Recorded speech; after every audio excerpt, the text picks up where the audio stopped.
Hi, and welcome to the World of Warplanes launch tournament. Oh, we're on. Ah. You're on. Oh! I'm Czar Ivan here. I'm here with... Helobust New. So we are here at the finals of the official World of Warplanes launch tournament. It's been quite a ride. Indeed. We've seen some really exciting matchups to this point. In fact, we had an incredibly close lead into this finals game. And our final teams are now WildFyre and Team Thunderbolt. Mm-hmm. In fact, Team Thunderbolt, they had an extremely close battle with Team Dirty Dozen Gaming.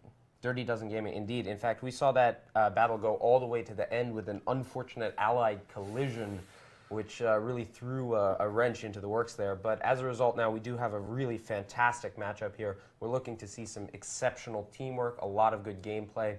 And we already actually have our lineups in terms of what we're seeing coming into the battle here. You want to talk about what we're seeing here? We are seeing actually a lot of Focke-Wulf 57s and Arado 80s. Those are basically your boom and zoom energy fighters. The 80s can actually turn and burn as well, and the Hawk 75 is just a good all-around plane to use. So that is a solid lineup of planes, and I see both sides have chosen a similar lineup, except it seems that Team Thunderbolt has chosen an extra Hawk 75 over the AR-80. Right. It looks like they're picking that Hawk 75 to use a little bit of that maneuverability. So what we're seeing with these FW-57s is those are our gunships. They have a lot of power and they have a lot of speed, but they're not going to be able to keep up if we get into lower altitude turning fights here. But I think the whole engagement will be determined by the Focke-Wulf 57s. Once they knock each other out, or the best case scenario for both teams will be knocking each other's Focke-Wulf 57s out, and then they'll retain the high alt game and then do the boom and zoom tactics. Right. I mean, we're definitely going to see some serious engagement and focus on those Focke-Wulfs right off the bat. The question is whether everything else is, well, with the AR-80s and the Hawk 75s, we will be seeing comparable altitudes to start out. But these teams are good enough that they're both going to start from a very high and significant It will be position. a very interesting game. Both teams are quite solid. I mean, they've made it up to the finals here. Indeed. So let's get to it. I'm actually going to call on the captains, and we will jump into the tournament here. So we will be spectating, as always, with our immediate crash into the ground technique. And a couple of all kinds of notable names in here, all kinds of key beta testers really see them, that skill from having played before is carrying over into the tournament play here. True Mush was, I believe, our first to tier 10 on the North actually no, he was our second. Was he second? Okay. Mongooser was the. Mongooser was. That's right. that's just ridiculous. That's a tough break. That's a tough break. But True Mush, if you are watching this, respect to you, sir. And I recall playing that first. We really did see him in just about every battle, so he was playing out. Are we ready to go here? We are now waiting on our captains here to get ready. And as soon as we do have the ready up for captain, we will be jumping into our first battle. And this is one of possibly 7, correct? Possibly 7. Right. We are going, is it, I think, first to 3 wins, classic format? Yes, it is. All right, so first to 3 wins here. So we will be seeing a couple back and forth rounds. I'm very much expecting to see a close matchup here. But as always with these tournaments, you never know. One ace can really turn things around. All right, they are ready, and the battle will begin in just about 15 seconds. We're counting down here. So we're starting in National Park. What quadrants do you think we're going to see the first plays at? I mean, obviously we're going to start with altitude, but yeah, where? I think it will just basically be a loitering around the enemy base. You think and, we're going no, to not see the enemy base, your home base, just to gain some altitude, and from there on we'll see. We'll see where they react to. Most of the time, people will go into the middle of the map, but depending on where the enemy team will react, we'll see how that goes. So we are deployed now and live. You can see on my screen here this AR-80 is just going straight up in the air, trying to get a good amount of altitude to start out. And it looks like Nunu's hypothesis is mostly correct. We are hanging out around the home base, but definitely heading down to that J8-9 quadrant. I think we're going to see some hanging out before the initial interaction. What are we seeing over and there? it seems like someone has disconnected and crashed by accident. It seems like we're going to have a quick reset for this match. The team captains have agreed that if any of the other players on the other side go into a disconnect or have any technical issues, that there will be a reset in the game. Yep. And that's what we're seeing right now. And it's really lovely to see this kind of teamwork and guys working And together. that's good sportsmanship. That is very good sportsmanship. They really want to fight and they want to win it based on being the best team. So we're not going to see them. Rabble. And it is always exciting to watch these guys crash into the ground. Come on. Alrighty, and he held out to the end there, but we did see a reset on the match there, so we'll be starting again in just a second. Quite an exciting crash. Oh game. boy, that was a very, I know, exciting it was. matchup. Who did we lose there? True Mush, actually. Oh, True Mush. Yeah, I have seen some some connection issues with him before, but he is a dogged player, and he comes back in and really fights through it. So I think we'll see some. And by the way, guys, on Twitch, we are on a 2-minute delay right now. So this way, well, just in case that no one will be watching on Twitch and then saying, like, oh, there they are, that's where the enemy team is. No, because of the delay, it'll make everything fair so we can actually watch the games and enjoy them to their full potential, but not have to worry about any kind of shadiness. As a result, please do forgive us if we're a little bit late on answering your questions. We are keeping a general eye out over there, and we are happy to answer questions, but it is going to be on that delay, so forgive us for that. It looks like we are just about ready to go again. Yep. Just informing the team captains, and now we just wait. All right. That's a nice suit, by the way. Oh, thank you. Do you want to pet it? It is velveteen. Ooh, that's quite soft. All right, so it looks like we are about to head into battle here. And we're just going to fly in 15 seconds. Cool. We are going to see the same lineup here. We might see some switch-ups, I think, as these matches progress based on the success or viability of those Hawk 75s. But I think overall the airplanes are going to stay pretty much similar. Pretty similar, yeah. You know, there's a couple. I wouldn't have been surprised to see an F2A1 here or a couple of other planes, but I think that this is a pretty classic lineup for this stage in the game. Keep in mind, we do have some major changes coming with our upcoming patch. So I am actually we're see quite looking forward to patch 1.1. In fact, I think that might change the tournament scene drastically. I think it will indeed. So we're seeing a similar strategy here. Everyone is getting up to altitude. We see Crayola Crayon, who's a really core player in the FW57 Fokker Wolf. So of course, we do have that new Fokker Wolf line coming out. That is going to be very exciting. Definitely rocking. You can check that out on the common test right now if you care to engage. And right now, we're just seeing a whole bunch of altitude being gained by both teams. These Fokker Wolves on our side are keeping very, very close together, tight formation in the sky here. And it seems like they're doing the same thing over here on the other side as well. The Fokker Wolves are climbing up as high as possible to gain that altitude advantage, so this way they can play the boom and zoom game, and that becomes so crucial early on, but also later on in the late game stage. Right, and we're starting to see this team moving down towards the map, being a little bit more aggressive on this side. They are moving away from their base, but continuing to gain altitude. And it looks like they're really going to take their time getting in the middle of the map to get their engines to cool down a bit, to give them a little bit more power in the maneuvering game. And we actually see this with the other team here, Team Thunderbolt, and they are climbing up around their base, but slowly now edging towards towards the center of the map. Right, it looks like we are going to have a serious conflict. Oh, and we see our first enemy has been spotted by Team Thunderbolt, and WildFyre is just heading straight into it. Although it looks like we're all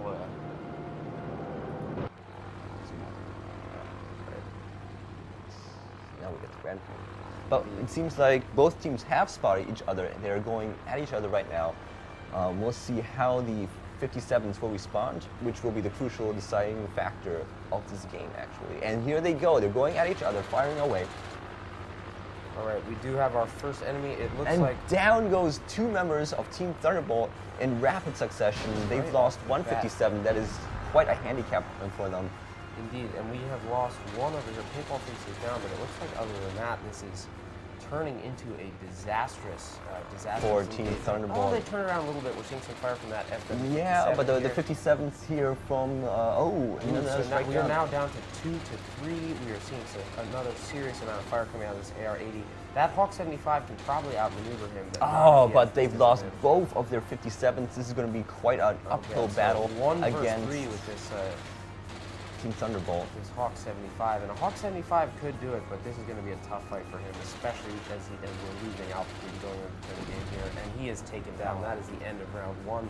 Off goes his tail as well. So we definitely saw a bit of a comeback there, but a fairly one-sided engagement for the start. I think that we're definitely going to see a little bit of change-up in the makeup of these teams and how they're approaching each other. Oh, definitely. We'll see. Like I said before, the 57s play that crucial part. Thunderbolt lost one of their 57s in that head-on engagement, and that really seriously hampered them for the rest of the game. And that's what we were talking about, where we're going to see right off, focus off the bat on taking those big guns down. So those FW-57s are definitely a primary target. You have to be careful, though, because you cannot head-to-head that plane. There's nothing else with the firepower to do that at this tier. So there's definitely an advantage and disadvantage, but interesting matchup here. We're seeing our team switch sides, and we will be going again for round 2 in just a moment here. We will. All right. What are you expecting to see change in terms of style between the first and second rounds? Not much, actually. Not much? Okay. Not much. They're playing basically how most pros would play at this level right now. 57s, 80s, loiter around the base for a while, gain that altitude, and then strike at the enemy with whoever has the slight altitude advantage will usually win that engagement. It would get interesting if they can actually drag the 57s down to lower altitude. That's where, and once it runs out of boost, it will be a sitting duck to those turn fighters. Right. The difficulty here is just we don't see the fights getting that low because of the importance of that first engagement. Nobody is taking the time to drag it down to ground level. And we saw a little bit of this at the end of that last game where that Hawk 75 was just cruising towards ground level, trying to use the terrain to his advantage. But by that time, it was... Right. So what we're looking forward to seeing in these games is as they're modifying, I think that first 10 seconds of engagement is just so important when you get into the 1,000-meter or so range, and you have a 5-second or so gap, depending on the speed of your planes, before you're getting into that 600-700-meter range where you're actually going to see the firefight start. And how you come into that and what angle you come into that and who you throw in first is just so crucial to the outcome of the game. And if we see good engagements on those terms from both teams, then we might see that fight coming into the lower levels where we'll get into the turn and burn fighters. Definitely. And it seems like our captains need 2 minutes just to get their teams organized and maybe change up the roster. All right. And we have switched sides here, so we are going to see each team starting from the different side. Unlike World of Tanks, there's not a huge advantage/disadvantage depending on where you start. And we're going to see similar positions, especially on smaller teams like this. However, where your ground targets are laid out, how to utilize your anti-aircraft fire, it's very important to know these maps inside and out, and I think these teams really do. But because Warplanes is an air combat game, terrain, even though it does play a crucial part, it's definitely not as crucial as it is in tanks. In tanks, you can, all right, I need to take a breather. Hide behind a rock, take cover, or maybe hide behind a bush and snipe off some enemies here and there. In planes, you can't do that. Like, once you've spotted the enemy, that's it. You have to go all out and engage them. And you could disengage and retreat, but that becomes more riskier than it is in tanks because you don't have that cover in planes. Right, and it's sometimes a pretty viable option, but it really depends on speed, and it all comes down to knowing your plane. If you know your plane inside and out, and you know that your BF-109 or AR-80 with 11 seconds of boost is enough power that if you're cooled down and you know the F2A-1 behind you doesn't have that much boost, you can actually outrun them. And then running away can be viable to use that camouflage advantage. But knowing what the plane behind you and knowing what your plane is the only way to take advantage of that. But even if you just know your plane, completely know your plane, what you can do, what you can't do, you've already won half the battle. So once you get that down, well, you've won already half the battle. That was a nice analogy there. Yeah, but it is important. And one of the cool things about watching these streams is as we talk about their planes, we're going to talk about their strengths, their weaknesses, and you're going to see that morph with the evolution of the game as we balance every little thing to make the game as perfect and as viable for an esport as possible. But take the time to learn about these planes. And when you see us talking about how you can take down that Focke-Wulf 57 with a lower, lighter firepower, more maneuverable plane, that's something you can take advantage of in game. All right, so we've jumped into battle. And the match has started, and we are off to round 2. And it looks like we're seeing exactly the same lineup with, oh no, still 2 Hawk 75s, 2 Focke-Wulf 57s, and 2 AR-80s. I guess they really like, Team Thunder really likes that, that diversity and that versatility with the Hawk 75s. Right, it's definitely a viable fighter to have in this kind of game, and it's got good guns. Let's be frank. It does. There's some good It firepower. has some. Actually, it has some of the best guns at its tier. It's got 2 50 caliber machine guns with 4 rifle caliber machine guns. That is a lot of firepower at tier 3. All right, so let's take a look at what we're seeing here. I'm seeing a very, very different lineup, and Nunu, you were saying that we're going to see exactly the same strategy here. I'm just going to call you on being flat out wrong. Okay. Team WildFyre over here, instead of heading towards the J8 quadrant, is starting to head towards You J1. actually have Team Thunderbolt. Team Thunderbolt. And I have we Team... switched sides, right? Team Thunderbolt is heading towards J1 and 2, still climbing altitude, which is classic and just super vital at this stage of the game. But we're seeing one plane, and who is that? Back on the other side of the map here.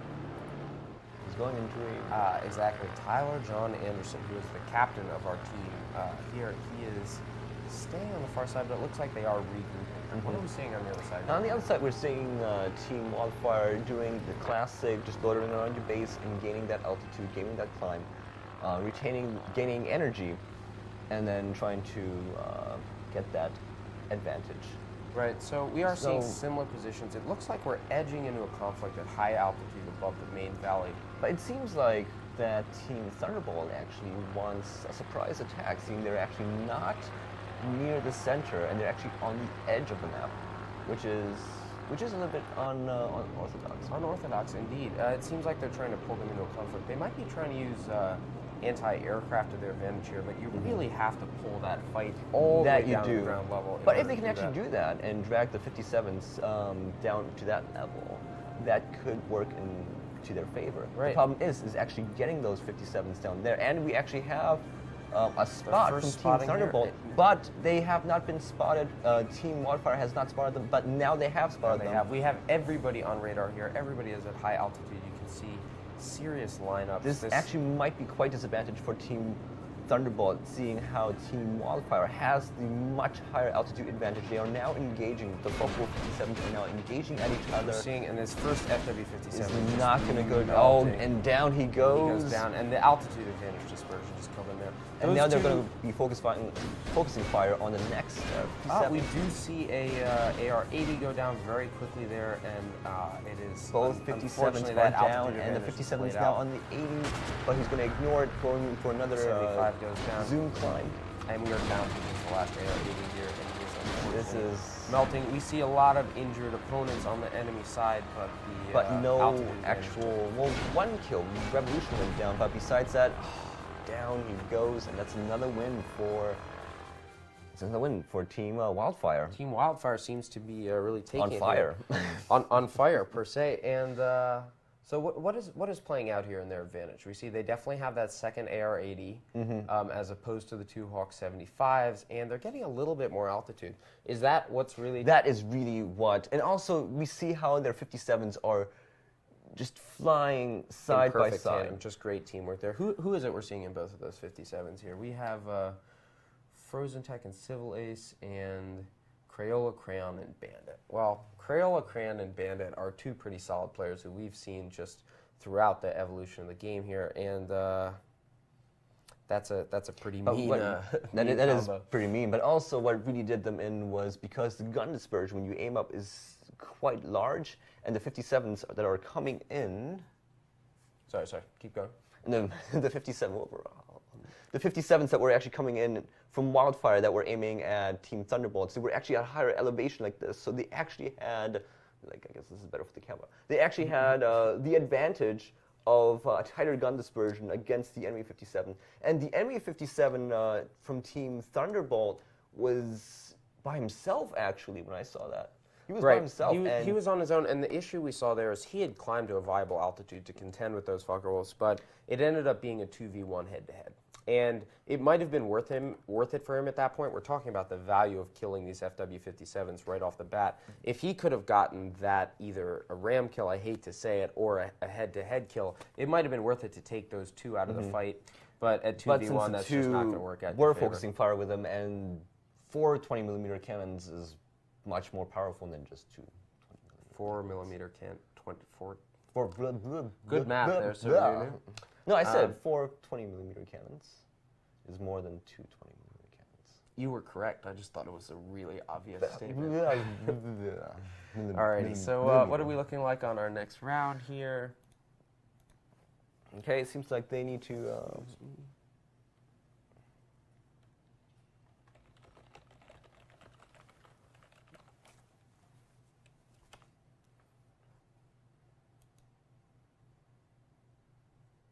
Alrighty, so we're about to go into our third round here. Have we seen any change-ups? No, they are still sticking with those Hawk 75Ms is what it looks like, and we're seeing the same lineups here.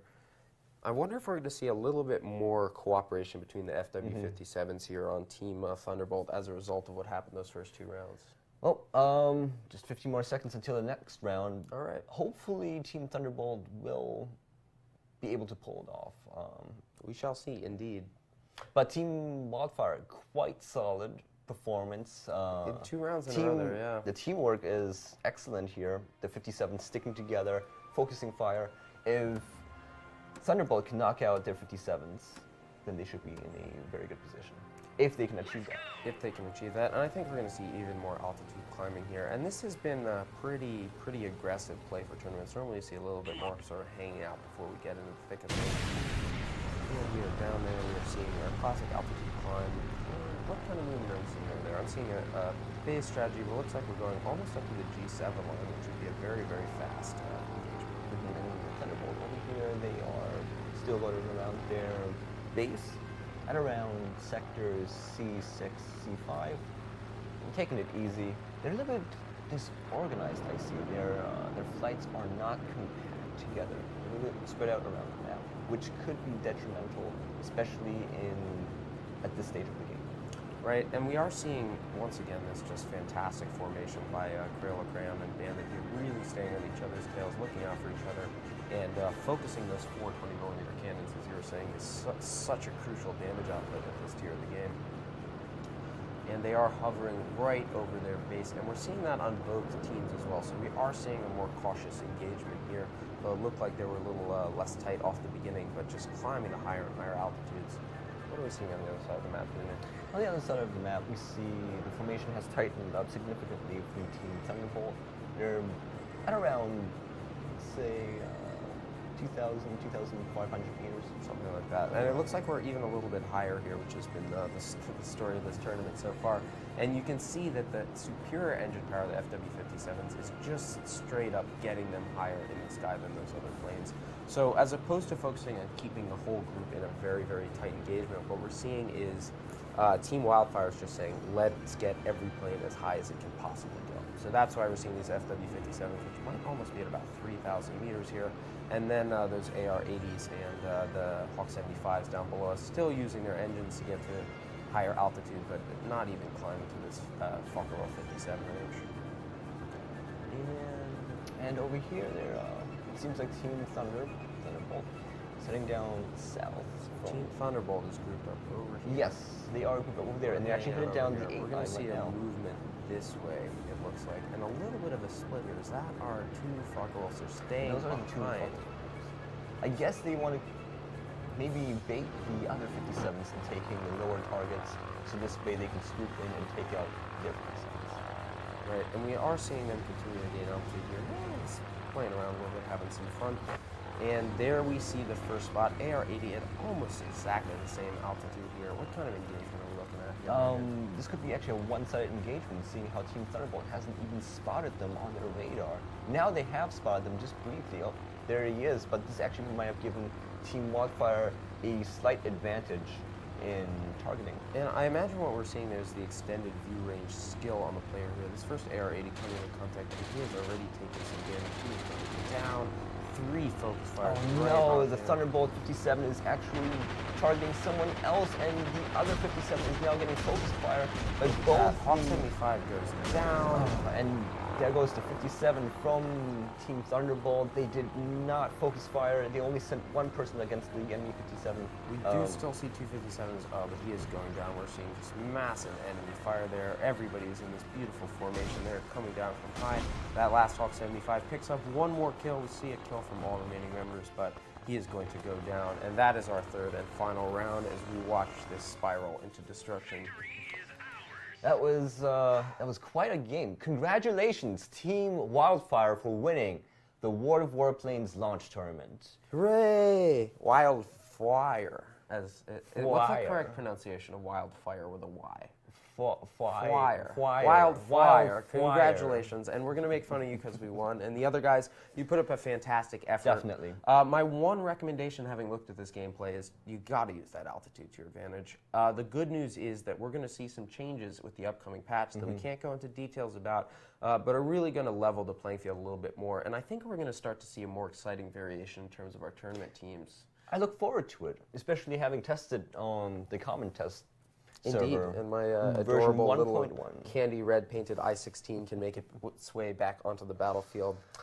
So we did see our final match here. It was a 3-round sweep for Team WildFyre. Team Thunderbolt did put up a good effort, though. It was not the most one-sided tournament we have seen. We definitely saw some kills on both sides, but I think we definitely have more exciting stuff in the future. Tactically, Team WildFyre put up the better play out here, because even in the last match, I saw Team Thunderbolt's 57 going after a fighter, and I was thinking, oh no, they are not sticking together. They are not engaging the enemy 57s, which are a much higher altitude, and it just fell apart from there. Yep, and we also just saw that superior teamwork and awareness of each other is really what it boils down to. Knowing where each of those planes is around you, knowing you're not going to crash into them, but being able to focus your stream of fire. And we saw that first kill on the FW-57 in this game, 3 streams of bullets coming directly at it from different angles, where those people knew that that separation was enough that they could stay together and draw enemy fire out, but they could also put fire into a concentrated mass on an enemy without endangering each other or shooting each other down in the process, which is just superior teamwork. Definitely. And with that, concludes our tournament. Do we want to, actually, we can give out some prizes here. Oh yeah, indeed we can. So we are taking random winners from Twitch, I suppose. Yes. Are these our